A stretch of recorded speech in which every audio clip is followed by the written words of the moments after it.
Hello viewers, good morning. તો આજે તો સવારે જાગતા જ કિયુનું ફર્સ્ટ ક્રાયનું પાર્સલ આવી જાય છે, જે કિયુના જન્માષ્ટમી માટે મેં કપડાં મંગાવેલા છે. જોઈ લો તો કિયુના સ્પેસવાળા કપડાં કેવા મસ્ત છે, યલો કલરના. હવે આજે કિયુની થોડીક તબિયત ખરાબ છે, છતાં પણ કિયુ ફળિયામાં રમી રહ્યો છે અને તે રમત કરી રહ્યો છે. અને વરસાદ પણ થોડા થોડા છાંટા આવી રહ્યા છે. હવે કિયુને પાછું થોડું મજા જેવું નથી લાગતું, શરદી જેવું છે. તો કિયુ પાછો મારા ખોળામાં આવી અને સૂઈ જાય છે. અને પછી તે મને ટીવી ચાલુ કરવા માટેનું કહે છે અને મને રિમોટ આપે છે.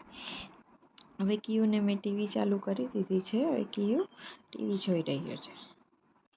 કિયુની તબિયત સારી ન હોવાથી કિયુ આજે બપોરે વહેલા સૂઈ જાય છે અને તેને હું ખોળિયામાં સુવડાવી દઉં છું. પછી કિયુ 5-6 વાગે જાગે છે, એટલે હું તેને હોસ્પિટલે બતાવવા માટે લઈ જાઉં છું.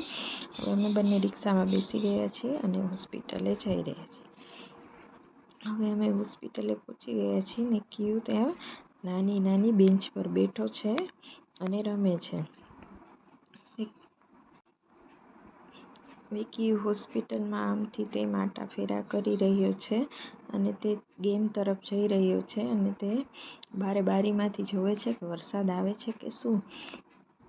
હવે કિયુ ગેમથી રમી રહ્યો છે, તે જે પેલા સર્કલ ફેરવી રહ્યો છે. હવે કિયુ પાછો દોડતો દોડતો મારી પાસે આવી જાય છે અને પાછો કિયુ દોડતો દોડતો જાય છે. હવે ત્યાં અમે વયા જાય છે બાજુમાં નાસ્તો કરવા માટે. હવે કિયુ નાસ્તો કરી લીધો છે અને ત્યાં બહાર ગાર્ડન છે, ત્યાં કિયુ હિંચકા ખાય છે અને તેને હિંચકા ખાવાની બહુ મજા આવે છે. ચાલો પછી મળીએ, બાય બાય.